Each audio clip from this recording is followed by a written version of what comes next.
Good morning. This is Friday, September 12th. This is the Automotive State of the Union. I'm Paul J. Daly. This is Kyle Mountsier. Today we're talking about the state of dealership cybersecurity, Chevy's EV affordability, and a 100-year Goodyear Blimp. Kyle, you're back home. You're in the studio. I'm in the studio. It feels really good. I love being away and being with people, but there's something about starting your day in the studio, hanging out, doing the show. It just feels right. It's looking forward really to that on Monday. Both you and I will be back in the studio for the first time in 3 weeks. Both of us together, both in our seats. That's unbelievable. And I'll be gone. So that. Oh no! What have we done? I think. Well, I get to see Nathan next week in person, which is great. That's right. But he's going to Nashville. Yesterday, we ended the NCM Klein and Friends Digital Success Workshop, which is the entire title. I've tried to memorize it because everybody calls it something different. But what is it? It was so cool. What's it actually called? NCM Client and Friends. Clients and Friends Digital Success Workshop. Oh, nice and clean. Yeah. There you go. Nice and super clean. But it was so cool. Sean Niff, if you know Niffin, he took the mantle of the closing speech, I think, for 20 something years. David has done it at Kane Clients and Friends. Yeah. And he kind of handed the mantle off to Niff. And then Niff was able to celebrate David's just legacy in the industry, and the whole room was standing ovation. Oh my goodness. It was, I wish all of the people that know the goodness of David Kane in our industry would have been there, because it was a moment that was so good. I wanted to share that with you. It was so cool. So is he retiring or something? There's rumors of that. I mean, there's rumors. Yeah. I mean, we'll talk about someone who deserves a fantastic retirement. Okay. What's David Kane doing in his retirement? Let's take a guess. He's probably serving people still. He's coming back. That man's going to retire, and then he's going to come back. And it's like, there's going to be a different way. There's going to be a different way about him. You know that ending scene in Shawshank Redemption? Yes. When there's the guys on the beach making a sailboat. I feel like that's David Kane. That's David Kane. Not that he's been in prison, but Never. We want to tell you today about our upcoming ASOTU Edge webinar, best dealership cost reduction targets in 2025.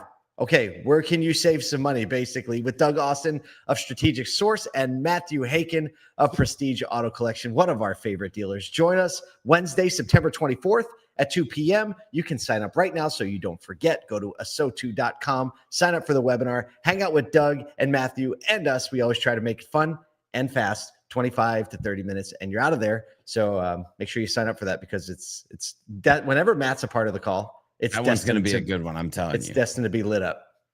He's straight on the nose. It's unbelievable.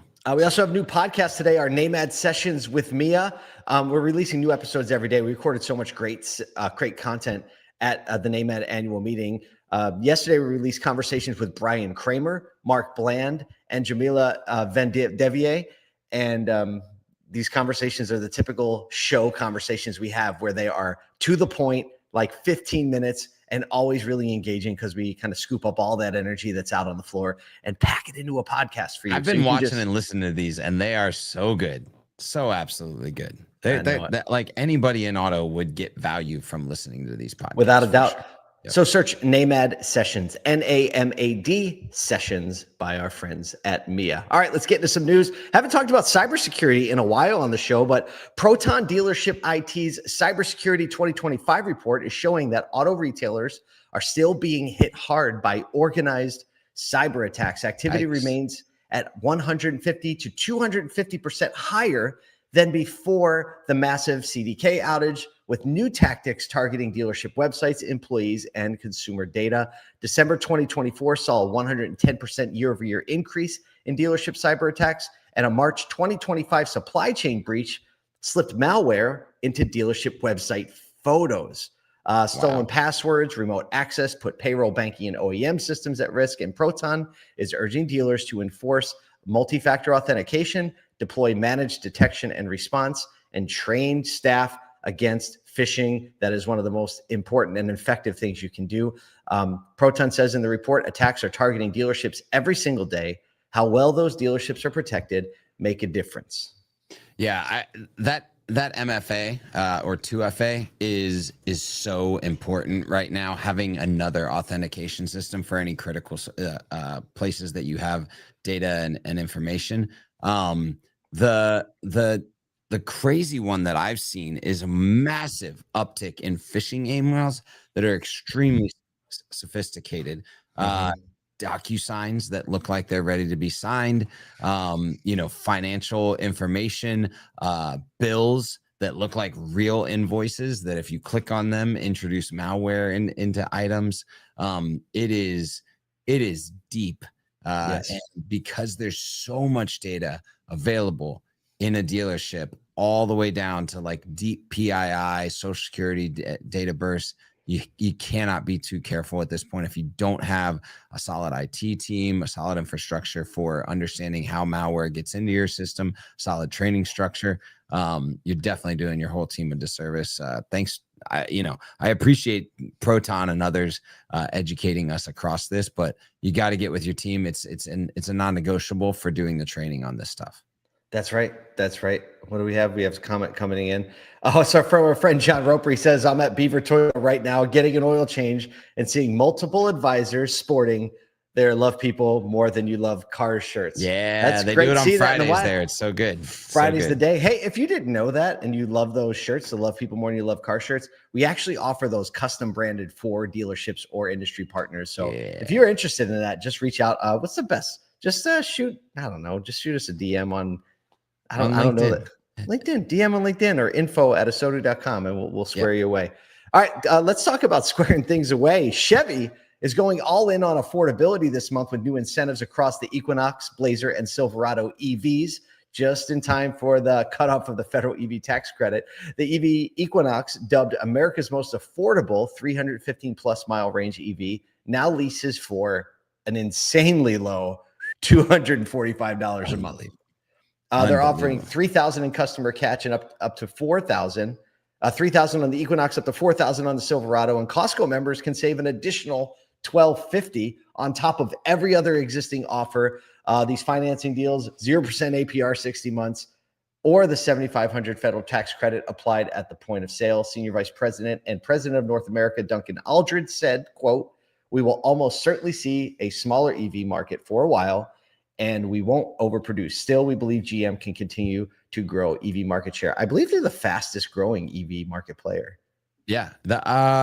It might have been Kia. I can't remember. But it could be GM. We'd have to look into that. But yeah, I'm telling you, the pace of EV sales over the next 15 days is going to be at an all-time high.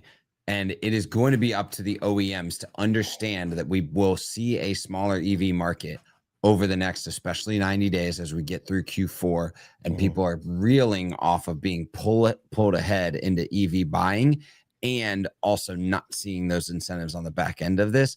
It's going to be a downturn. They're going to have to restructure how they do inventory pipelines, how they're looking at demand and supplying toward that demand.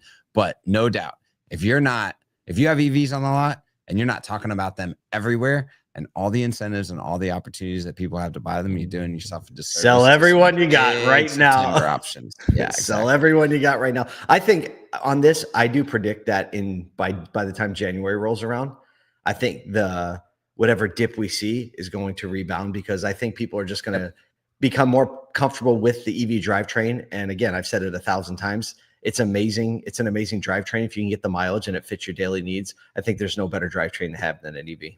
Well, this is what's crazy is like the last 2 months have seen some of the most aggressive EV sales growth. And then you're going to see another month of that. And so just, it's like what I see, I'm excited about.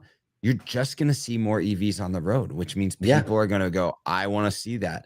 And then when kind of like everybody gets over the hump, the forgetfulness of I don't need the tax credit to buy that car, there's going to be enough EVs on the road, I think. Right. It's just in consideration. I also think one of the most potent things is having a friend that got an EV because no matter everyone has this EV hesitancy because you just don't know. There's so many questions, understandably. And the more of your friends get one and you see one and they tell you, oh, it's great. I do this, I do that. And I'll tell you, if you live in upstate New York, hate to break it to you, everybody, but it's going to get cold soon. And this is going to be my first winter driving an EV. and I'm really excited. I will be spending precisely 0 time at a gas station pumping gas when it's 0 degrees out. You know what I would do is, like, if you're thinking right now, I'm a bit worried about the EV process. Maybe I've got a brand that has a lot of EVs in its in its repertoire. Is start thinking about the education that you can create locally over the next quarter. Can you have education nights on EV or ride and drives or things to re-incentivize, get people introduced into being excited about these. It's going to be a time and less events happen, less, there's not as much travel. And so people are open to kind of doing these extracurricular things. I would think about that as a dealership. There you go. All right. Last one's a fun one. Yeah, last one's a fun one. If you've been in Detroit over the past week, there's been a Goodyear Blimp flying overhead. It wasn't covering a touchdown, wasn't or a home run. It was celebrating a big milestone. The Goodyear Blimp Wingfoot 1 was in town for actually the 2025 Automotive News Congress in Detroit. Hey. And the reason is because they are both celebrating their 100th anniversaries this year. Automotive News has obviously been doing a lot around 100, but this is kind of in collaboration. Rides were even offered to Congress attendees from the Willow Run Airport on September 10th and September 11th. You missed your opportunity if you weren't there, and we're able to kind of celebrate together. So these two automotive elements coming together to say, hey, we're celebrating this. And the Blimp looks cool too. It's kind of like a stripped back version of what you might have seen flying over any of your sporting events. I love the fact that the integration of like an auto industry icon of the Goodyear Blimp, and it's in the pop culture icon. And kudos to Automotive News for putting this together. I think it's just smart. I think it's just a tie together, even with Ford's rebrand. Have you seen a lot about Ford's little rebrand thing? No, it's not a full rebrand, but repositioning. Leaning into back into the automotive side, like we make cars, we move fast, we have that energy. So I think this is just another one of those little plugins to that automotive history, like Goodyear and sporting events, and just that it just feels good because Automotive Congress. Let's be honest, it's a little bit of a stuffy event, right? It's like everyone's in a suit, and I don't say stuffy in a mean way, but it's not like it's not an energetic pop culture moment. But kudos on them. South by Southwest is what you're trying to say. Yeah, it is. And so, but I love the fact that they're making an impact on a whole city that's in the middle of this resurgence, right? We talked about Jimmy Fallon bringing this show to Detroit, and I love what they're doing there. I love seeing a little energy pop up. Detroit's and it's coming back, baby. We got to get out there and do something on the ground. Get up there. We're gonna call Errol up. We're gonna show up at his house with our sleeping bags. Yeah, and then we'll go see LG. I got to see LG this week. It was so good. Oh, man. And he's just so excited about what they're doing. One thing we haven't talked about, if you don't know, they have every single year they have their auto show. It's coming up. You're talking about Northwood University. Northwood, yeah. So if you want to check it out, take a look up there. They do a lot of cool stuff. Support the students, support what they're doing. Yeah. All right, roll the outro music.